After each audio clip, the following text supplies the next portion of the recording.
Hoy les traigo un video con tips o consejos para hacer una buena creepypasta. Primero que todo voy a decir que este video no tendrá pasos de cómo hacerlo, ya que creo que ese tipo de cosas nos restringen al momento de crear una creepypasta.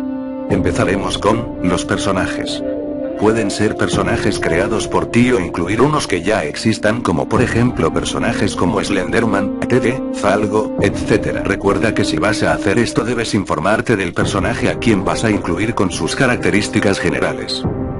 En caso de que vayas a crear tu propio personaje, ya sea un chico, tú, o un amigo al que le ocurre todo lo que pasará en tu creepypasta, te diré que no importa mucho su aspecto físico, lo que importa más es tu nombre y su forma de pensar. Además, dependiendo de quién elijas como protagonista, la persona que lo escuche, se hará una idea de cómo va a terminar esta.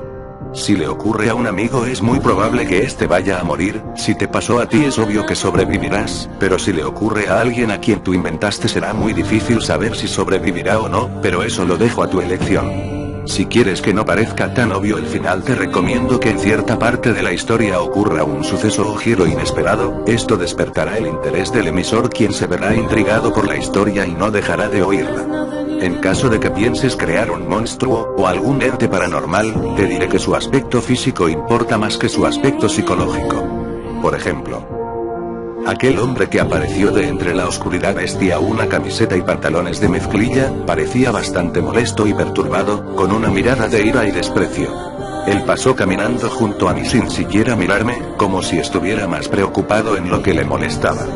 De esta forma el emisor se tratará de dar una idea de quién o qué es el ente paranormal. En el caso de que tu vídeo se vaya a tratar de algún capítulo o videojuego, que en lo personal a mí no me gustan mucho, no te recomendaría que lo hicieras, ya que ese tema ya está muy gastado, sin mencionar que es obvio que ocurrirá algo ridículamente estúpido o con grandes incongruencias en la serie o videojuego. Pero en caso de que vayas a hacer uno, te recomendaría que lo hicieras de una forma que fuera posible de ocurrir. No te recomiendo que hagas esto.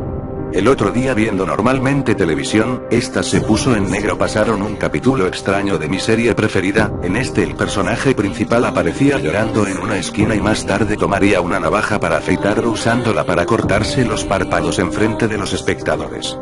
No. Tiene que haber una buena razón para que haya ocurrido. Veamos este ejemplo.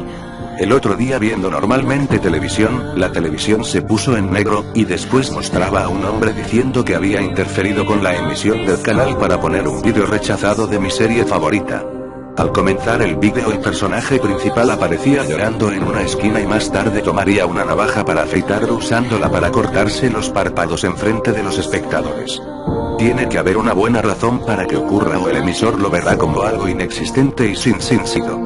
En el caso de un videojuego, sería encontrar el videojuego en un lugar donde jamás creerías que lo conseguirías, como encontrado en la calle, o que un chico que corría desesperadamente por la calle te dio el videojuego diciendo que jamás lo jugarás y que lo destruyeras porque él no tenía la oportunidad de hacerlo. Ese, a mi parecer, sería un buen comienzo para una creepypasta de un videojuego. Ahora pasaremos a la parte de la narración. La narración es una de las formas más influyentes en el espectador. Si no eres capaz de mantener el arco narrativo, el espectador terminará aburriéndose o no podrá entender nada de lo que ocurre. Es recomendable usar un lenguaje formal y no coloquial. Esto quiere decir que no narres la historia como si estuvieras en la calle o hablando con tus amigos. Otra cosa es cero insultos, groserías o malas palabras, ya que parecerá un troleo y no una historia de terror. No debes usar la misma palabra varias veces. Por ejemplo, el otro día estaba en mi habitación usando mi PC con la puerta cerrada cuando alguien tocó la puerta de mi habitación. Al abrir la puerta de mi habitación no vi a nadie, así que decidí cerrar la puerta y volver a entrar a mi habitación. Usa sinónimos, palabras parecidas, cambia un poco el texto o evita tratar de repetirlas. Por ejemplo, el otro día estaba en mi habitación con la puerta cerrada usando mi PC cuando alguien golpeó la puerta para entrar. Salí de mi cuarto para ver quién era, pero no vi a nadie, así que decidí volver a entrar. La forma en que lo vayas a narrar también depende de quién vayas a usar como personaje principal. Si tú eres el personaje principal, recuerda esto. Solo puedes narrar las cosas que veas, pienses, hagas, intuyas o te digan. Si un amigo es el personaje principal, te aconsejo que no escribas lo que él pensó en ese momento. Ejemplo. Mi amigo me contó que un día mientras estaba en su casa pensaba sobre las cosas de la vida, sobre las cosas de que hizo ayer y se decidió a salir afuera, en su patio porque le pareció haber visto algo. No, solo haz esto. Mi amigo me contó que un día salió al patio de su casa porque le pareció haber visto algo en la ventana. No hay por qué ser tan específico. En el caso de que sea un ente paranormal o un asesino el personaje principal, no te recomiendo que lo hagas ya que no es divertido oír cómo un asesino comete sus homicidios, por ejemplo. Cuando Beyond Birthday cometió su tercer asesinato, intentó un experimento. Quería saber si era posible matar a un ser humano con una hemorragia interna, sin dañar ninguno de sus órganos. Para comprobarlo drogó a la víctima la cual cayó inconsciente y fue atada. Beyond Birthday comenzó a golpear el brazo izquierdo de la víctima fuertemente, teniendo cuidado de no romper la piel.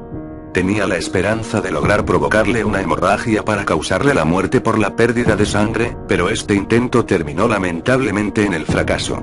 La sangre acumulada por los golpes en el brazo solo se puso roja y púrpura por debajo de la piel, pero su víctima no había muerto. Simplemente tuvo un shock y se convulsionó pero seguía viva. Él estaba convencido que la pérdida de sangre que le había provocado sería suficiente para matarlo, aunque aparentemente, había subestimado este asunto. En lo que se refiere a Beyond Birthday, el método actual con el que conllevaba sus asesinatos tenían una puntuación baja en la escala de diversión y este método nunca fue más que un experimento interesante. No estaba especialmente preocupado por conseguirlo o no. Simplemente Beyond Birthday se encogió de hombros y sacó un cuchillo. Nada particularmente interesante, la gente quiere oír los resultados, no cómo los cometieron, eso viene después de haber escuchado de los asesinatos. Para crear tu creepypasta usa tus miedos, haz que el espectador siente tu temor. Las partes donde hayan escenas de terror o de miedo se deben describir muy detalladamente. Si vas a crear a un ente paranormal no lo hagas ridículamente poderoso, todos y todo tiene un límite. Las imágenes que pongas no deben ser muy grotescas o asquerosas ya que terminarás por asquear al espectador y sacará el vídeo. El ambiente del lugar de la creepypasta debe ser uno en el que el emisor se sienta identificado o el ambiente natural del ente paranormal. Cuando ya hayas escrito toda tu creepypasta revísala y escúchala varias veces para fijarte que esté bien escrita, esto incluye comas, puntos que son como ciertas pausas para entender mejor la historia, si que muy corta añade detalles y si queda muy larga quítale partes o detalles. Si vas a narrar la historia con text aloud o locuendo TTS, escribe las palabras en inglés tal como se dicen, no como se escriben. Yo te recomiendo que narres la historia con tu propia voz ya que esto hace a la historia un poco más original por así decirlo y más interesante. Ahora mi parte favorita, la música de fondo. No necesariamente debes poner una pero si tu historia es larga o con loquendo te recomiendo que pongas una o más, recuerda que no debes ponerle el volumen muy alto o al mismo volumen que la historia porque no se entenderá nada, ponlo aún más bajo. Recuerda, escucha unas 5 canciones antes de decidirte a escoger una porque tal vez no sea la mejor, veamos este ejemplo. Cuando pasabas enfrente de la casa abandonada se podía observar por la ventana a una niña sentada en una silla mecedora, sosteniendo una muñeca, con un vestido azul observando a la gente que pasaba por ahí. Ahora veamos este ejemplo. Cuando pasabas enfrente de la casa abandonada se podía observar por la ventana a una niña sentada en una silla mecedora, sosteniendo una muñeca, con un vestido azul observando a la gente que pasaba por ahí. ¿Ves la diferencia? En la descripción del vídeo puse varias canciones que espero te sirvan para tus vídeos y te tomes la molestia de buscarlas y oírlas. Ahora la parte más difícil, el vídeo. El vídeo puede contener imágenes de internet o trucadas por ti, como las de Slenderman por ejemplo, dibujos como los de Proyecto Cabra, su canal también estará en la descripción del vídeo para que veas unos ejemplos. O también puedes hacer un vídeo tú mismo como el de Suicide Mouse. Tampoco pongas un screamer o la cara del exorcista porque te ganarás varios no me gusta y muy malas críticas. Te recomiendo que uses programas como Music Editor Free, Audacity, Photoshop, Camtasia Studio, y Sony Vegas para hacer tus vídeos, y así mis niños es como se vuelven profesionales haciendo creepypastas y no se olviden de darme me gusta al vídeo.